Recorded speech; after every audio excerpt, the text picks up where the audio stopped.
Thank you very much. It's a pleasure and honor to try to share with you in the next 45 minutes some experience and the vision of the future of rehabilitation medicine. And I would like to stress medicine due to the fact that we focus on how to use new technologies to facilitate recovery of function, but it's very important to focus on how we are able to change the biology of the system that we would like to reshape, to restore function. First of all, where we are. We are in a nice place in between Milan and the Lake of Como.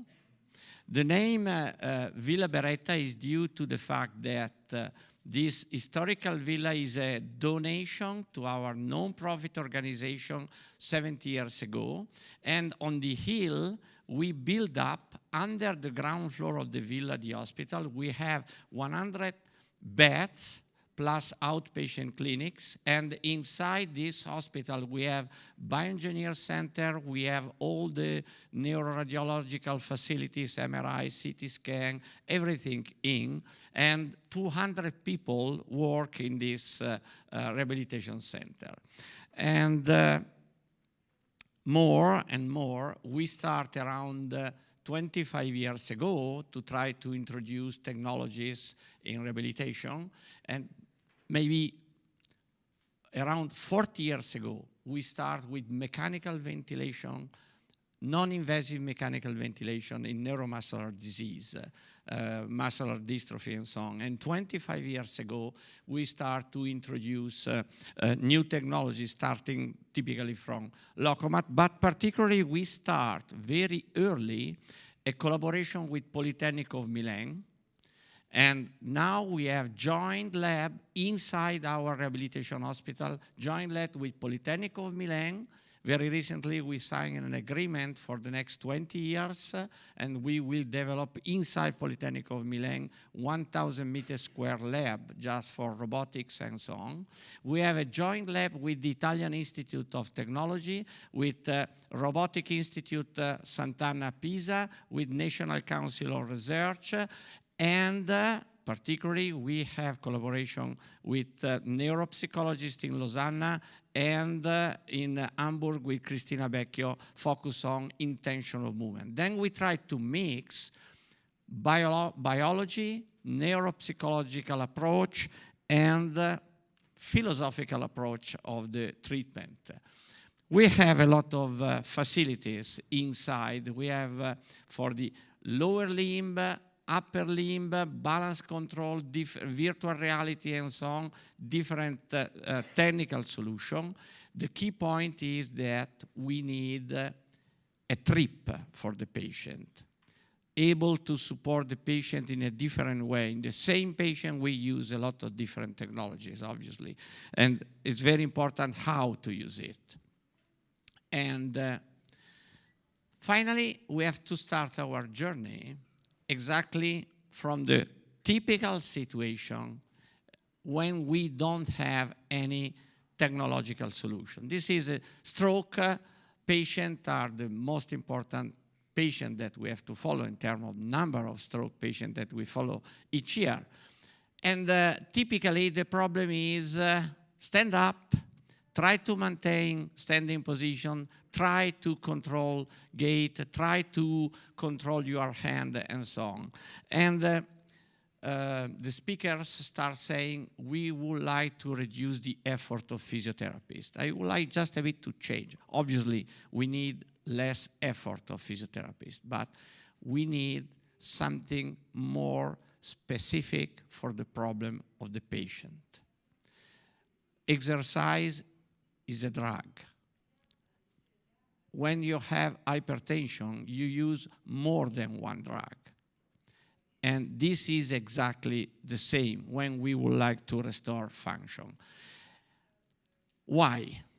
The brain is complex. Spinal cord is a complex system. And the relationship between brain and spinal cord and muscle is complex. And the key point is which kind of information we are able to produce for the brain, spinal cord, and muscle of the patient using any technological device, first of all. How we have a connection able to reshape the control, and particularly this is a key point, dynamics. Olaf Sporns is the inventor of connectomics. And 3 years ago, after more than 20 years of clinical study able to define connectomics inside the brain, Olaf Sporns said, we don't know how we have the control in terms of dynamics of connectomics. And then we have to work to learn how to reshape dynamic control. And using different solutions that we have, we need to focus on different information that we are able to reshape, because means that depending on the control of the ankle, you are able to have a different control of the knee, of the hip, of the trunk, and vestibular control too. And if you look the upper limb, bimanual, monomanual, task-oriented, and so on, change completely the information and the intention of movement of the patient.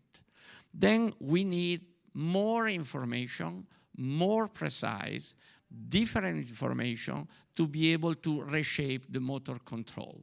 Then all the technologies that we would like to use are a neural interface. Why? We would like to have interaction between patient and technology. It's not an action, it's an interaction. They are not robot, they are cobot, collaborative robot. Then we need information from the patient to the robot, and from the robot to the patient, to have interaction, to relearn, to push neural plasticity. Obviously, we need repetition, but we need to manage the right movement to relearn. And to relearn in the right way, we need the repetition of the right movement or the right part of the movement able to stimulate neural plasticity. Again, we focus on the effort of physiotherapists, but the key problem is that it's not just a problem of the effort. It's impossible for a physiotherapist to perform a movement very precise using all the possibilities that we have using technological device, for example, for the gait, to define the cadence, step length, duration of swing, the effort that you are able to support, or if you look the upper limb, may be very important to be very precise in terms of movement of the fingers. Then it's not just a problem of the effort. Effort is very important because too much effort means no exercise or very short time of exercise. But we need more precision, not only effort. Then the problem is obviously few steps, no relearning process. But even if we perform 1,500 steps in the wrong way, we don't have the right information to relearn how to control gait. And this is exactly the same for the upper limb too. Then we have more than one technological device, and maybe very important to decide how to use it progressively. And maybe that is important to have a gait training session before to perform a session for the upper limb. Why? Because we know that exercise increases the ability of the brain to maintain attention. Then may be useful to define exactly the sequences of the exercise to provide the best condition for the patient to relearn. Then intensity of the treatment don't mean just effort, maybe that means changes at the brain level in terms of attention and the ability to plan what to do. Proprioception. This is a key factor to relearn in terms of information that the brain have to receive during a training. Proprioception for the lower limb, for example, is very important in terms of movement of the ankle. The perception related to proprioception of the movement of the ankle is a key factor to relearn the interaction with the ground floor. And we have paper able to demonstrate that the ipsilateral lower limb, then the non-affected limb, is a limb with some problem related to proprioception. Then we have to reduce maladaptive plasticity related to compensation that reduce the possibility to relearn in the right way how to control gait. Then to perform a gait training with a support for both lower limb is very important to reduce the possibility that during the exercise training, we perform exercise that push maladaptive plasticity more than plasticity of the system to relearn in the right way. And proprioception is very important in terms of coordination. Coordination is more important than the strength of the muscle. It's possible to be able to control gait using 10% of the power of our muscles. Then we need more coordination than power to be able to control gait. And we need more cognitive function to decide to stand up and to reach something using our ability to control gait. Then it's very important to mix proprioception and cognitive function. That means attention during the exercise to be able to relearn. It's impossible to think that we do something just in terms of motor control. It's a sensory motor control, is a cognitive sensory motor control. The intention of movement is more important than the movement per se. Then during training, using any technological device, the patient have to focus on the intention of movement and perception of movement that the technological device support during the training session. And the factor, when we are doing something like this, really we have a multi-joint movement and a multimodal information. Because multimodal means that we have information, for example, from the proprioceptors that we have on the ankle, on the knee, on the hip. We have information from the skin of the foot. We have information from the movement of the pelvis and the reaction effort of the knee to support the trunk. And due to rhythmic movement, we have information at vestibular level. Then means that we have in the same time to have a visual motor control able to have a feedback of the movement that we are performing. Then when we have something like this, don't focus just on the movement of the ankle. Try to focus on the ability of the patient to control using visual control what happened. Is a feedback, is a reward, but in the same time means that you try to restore the ability of the movement, to control the movement globally.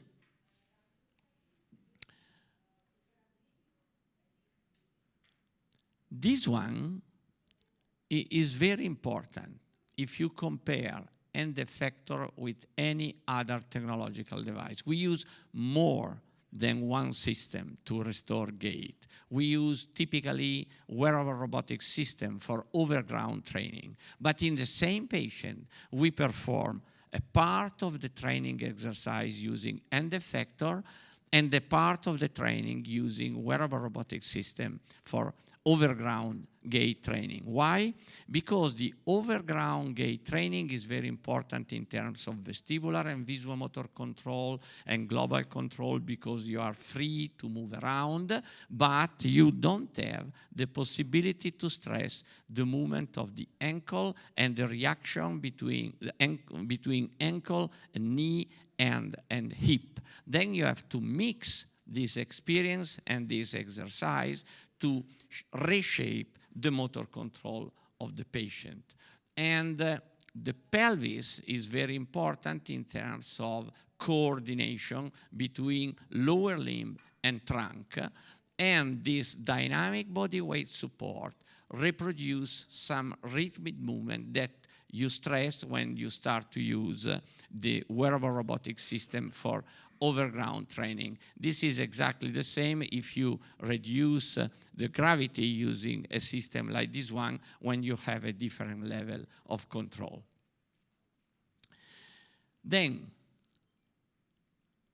rhythmic movement and symmetrical gait using end effector. This is the key factor that we would like to stress when we do something like this. Overground training immediately after in the same patient don't mean that you have to try to use one or the other one. You need a sequences of training to do something like this. And try to stress the rhythmic movement, because this is the typical situation that we have to learn, a rhythmic, symmetric movement. This is a completely different compared to exercise for the upper limb. For the upper limb, we have discrete movement. For the lower limb, rhythmic, symmetric movement. And this is exactly the main goal when we start to use something for the upper limb. Intention of movement, emulation of the movement that the patient would like to perform, task-oriented, using one or both the upper limb, and particularly the possibility to have master and slave for the movement of the hand. It's very important because in terms of interhemispheric connection, using both the upper limb to perform a task means that you reshape interhemispheric connection and you use this one to support relearning exercise for the other one, and in terms of control, visual motor control change completely. The support of the physiotherapist is mainly due to support the patient intention to perform the typical right exercise, more than passive support to do something. Why? Because when we are using any technological system to support our patient, we need absolutely the experience of the patient about the body and the body ownership, because one of the key points for a patient after a stroke or spinal cord injury and so on is that the patient have a problem of body ownership. a part of the body is outside the control. Means that seems that a part of the body is not part of my body. And the sense of agency, and means parietal lobe, temporoparietal lobe connection, insula. You have specific part of the brain able to mix this multisensory stimulation that you have during the movement to restore body ownership, sense of agency, and motivation and multisensory stimulation is very important, and the feedback is very important. What about the assessment? Assessment means something more global than the movement that you are doing with any technological device. Then may be very important to define a protocol of assessment globally of the patient, able to support the body ownership relearning and the sense of agency. We have specific tests able to define this kind of very important part of the motor control. And in the last 10 years, we work a lot with this group in Lausanne about the problem of the perception of the patient in terms of body ownership and body images. Particularly, you have to focus on this problem when you have right brain lesions, and particularly when you have a right brain lesion in temporofrontal on temporoparietal lobe, because it's a part of the brain focused on body ownership. But in the same time, it's possible to focus on body ownership even if you are looking spinal cord injury patient too, because they have exactly the same problem in terms of different motor control, different possibility to perceive the body. And we developed very recently a questionnaire for the upper limb, and now we are looking for the lower limb too, to have a profile of the patient, not just in terms of power, but in terms of sensation of the body too. And we have to look this due to the fact that when we are discussing about quality of life, the problem, just one second, the problem related to body representation are strictly related to quality of life of the patient. Try to think, okay, I am unable to control my right hand, and maybe that it's possible that I have compensation with the left one. But if I have 24 hours daily, the sensation that my right hand is something different from my body is a very unpleasant sensation. And this very unpleasant sensation is strictly related to the quality of life of the patient. Disfigurement is very important. The sensation that my intention is completely out when I look my right upper limb or my lower limb is very important. Then maybe that outcomes in terms of body representation will be very important to define the efficacy of treatment using any technological device. We start saying exercise is a drug. This is absolutely true.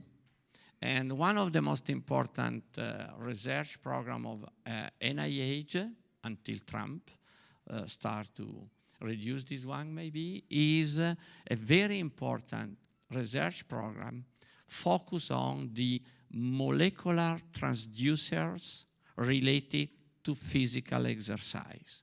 Means that when you perform something, you are able to push the body of the patient to produce neurotransmitter. Neurotransmitter related to intention, neurotransmitter related to embodiment, to engagement, is a way to change not the shape of the brain, but how the brain is working. Different try to think Parkinson's disease, you need dopamine, but using an exercise, you are able to produce dopamine. You are able to produce any other typical neurotransmitter able to change the motor control. When we are doing something using any technological device, we are able to change the sensory signals, first of all, and the relationship between sensation, motor control. But in the same time, you need to stimulate prefrontal area that control the intention of movement too. Then means that you have to mix sensory signal and cognitive signals strictly related to emotion. Then motor control is just the last part of the problem. This is inside the brain, and the basal ganglia are very, very important, are a target. But in the same time, we know that from the spinal cord, bottom up, we receive signals, and from this integration of control, we have top-down, and again, at spinal cord level, we have integration of our motor control. And this is what happens during any exercise. Then, particularly when you have any technological device, it's very important to control the technological device to do this. And when we discuss about neurotransmitters, means that when we perform something on the ankle, we produce information for the central pattern generator to have a rhythmic pattern, and interneurons are absolutely a target of our technological exercise. And then you relearn, but to relearn you need a lot of neurotransmitter. And the intensity of the movement that you are able to produce don't change only the information to the system, but change the neurotransmitter that you are able to use it. Then when we discuss about how we relearn, we need reward. And reward, just 1 second. Okay. Reward is very important. And we have two different systems about reward. And using in the right way any technological device, we have the possibility to look how to facilitate reward to relearn. Then perform the right exercise with the right motivation, right intensity, with the possibility to be very precise. And when we talk about this, means that we need brain activity, and we are able now to detect brain activity using EEG during exercise. And we are able to define that during exercise, using different systems, we are able to change the ability of our brain to relearn and to work to relearn. Then EEG will be, in the near future, a way to detect what happened during exercise to modulate the activities that we are programming. And we have a lot of data related to this one. And for example, looking different beta band during exercise, for example, during gait training, you are able to define the involvement of the patient and the mechanism that we have on during this exercise that we push to relearn how to control. Then, try to think the system globally. we need activation of the brain, we need activation of the spinal cord, we need activation of the connection between spinal cord and brain, brain and spinal cord. This is a key point. And then we have a lot of possibility to modulate brain and spinal cord, combining functional electrical stimulation, for example. And this is very important because in the near future, we will have a lot of possibility to have hybrid system with non-invasive neuromodulation during exercise using any technological device. And now we have a lot of possibility to implant some system for neuromodulation that we have to use in combination with any technological device for the upper and lower limb. And to try to maintain under control the situation, we have the possibility to look EEG, but to have the possibility looking EMG, the activity of the muscle, and the coordination between EEG and EMG during activities using different robots and during exercise using different fine-tuning of the robot depending on EEG, EMG coordination that we are able to define. What about the muscle? The muscle per se is a target of our training program because depending on the intensity and eccentric, concentric exercise that we perform, we change the muscle. We know that the muscle is not just a system able to produce force, but inside the muscle we have a lot of receptors able to inform the brain about the movement, and we know perfectly that it's possible to change the muscle, and this is very important for our patient. Epigenetic mechanisms are very, very important to define what we are doing, and now we are able to look, using this epigenetic approach, exactly the molecular transducer of physical activities in humans. It's possible to measure, and it's possible to measure what happens inside the muscle using, for example, microRNA that we produce depending on the intensity of the movement that we are performing. Then now we are in a situation very important for development or rehabilitation medicine. What happens in the brain using EEG, how we control the muscle using EMG, what happens inside the muscle using blood tests able to detect microRNA. We have specific microRNA related to exercise, related to neuroinflammation. We have a lot of relationship between microRNA and brain neuroinflammation.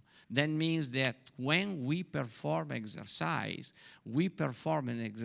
to produce coordination, but an exercise able to reduce neuroinflammation, and neuroinflammation reduce neuroplasticity.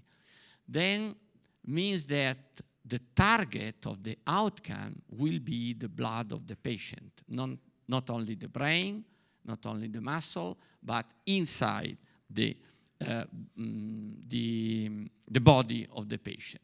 Then look, exercise produce a lot of different microRNA. Then when we discuss about neuroplasticity, we have to learn how to change the dynamic hardware of the brain using any system able to produce a new experience for the body of the patient. And when we discuss about muscle, we have to learn that, and we discuss about relationship between muscle and brain. Hippocampus is a very important place because we have, for example, strict relationship between the volume of hippocampus and the number of steps per day. That means that it's possible. Alzheimer's disease, one of the first signs is that patient lost the ability to maintain rhythmic, regular gait pattern. And hippocampus is a target of Alzheimer's disease. Then means that when we are performing a lot of repetition in the right way, with the right attention of the patient, we are looking the muscle of the patient and look the hippocampus too in the same time. Then this is the system that we have. And just 1 second in terms of neurophysiology. We discussed for years about corticospinal tract. This is true, but we have the reticular spinal tract, very important to manage relearning process. And in this moment, we know that at the reticular spinal level, we have a lot of the processes related to neuroplasticity after stroke. Then means that we have to look neurophysiological, using neurophysiological tests, the reticular spinal tract too, to define what happened during any kind of exercise. And again, I would like to stress the relevance of interneuronal activities that we are able to push using different technologies, because at interneuronal level in the spinal cord, we have a lot of motor control and sensory motor control. For example, the system that now in Lausanne or in Milan or in Pittsburgh start to implant at spinal cord level to restore upper limb or lower limb function are related to the stimulation of interneuron more than motor neuron to relearn and to restore activities on the upper and lower limb. EMG to try to redefine how to control the system during the typical training session. We use it regularly. It's possible using wireless surface EMG to define, using different control and fine-tuning of the system, how we are able to restore timing. Focus on timing more than in power. If you are using a system like this one, you are able to use for the same duration of the training session, the same device in a completely different way. And using biomarkers, we are able to define what to do, and we have to perform aerobic exercise too, using different systems to improve cognition. Means that try to look as an outcome measure of gait training cognition, not only gait velocity or gait symmetry. Try to look if using system like this one, you are able to improve attention of the patient. Finally, any new technologies is not something that substitute you. Is something that extend the ability of the team to support the patient during the exercise, and is something that extend the intention of the patient to produce a movement.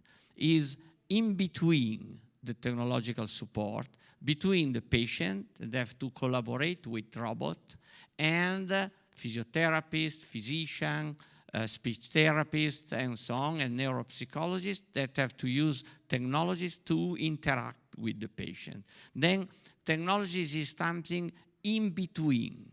It's not something just to do a repetition of movement. Then this is an old book, but depending on artificial intelligence, we will be able to have intelligent machine. able to control in a completely different way the interaction between the team and interaction between the patient and technology too. Why? Because using artificial intelligence is possible to redefine using EMG or EEG, the fine-tuning of the system, and this is a key factor.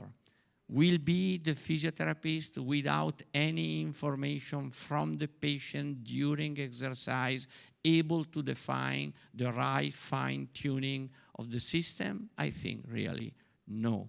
Until now, we have to do this because we don't have any different possibility to do this. But now we have, and now we have to start to use, to mix genomics and connectomics to relearn the meaning of the body more than what the body are doing. Then this is the key point, to have mind and body in the same place and with the same target for our exercise.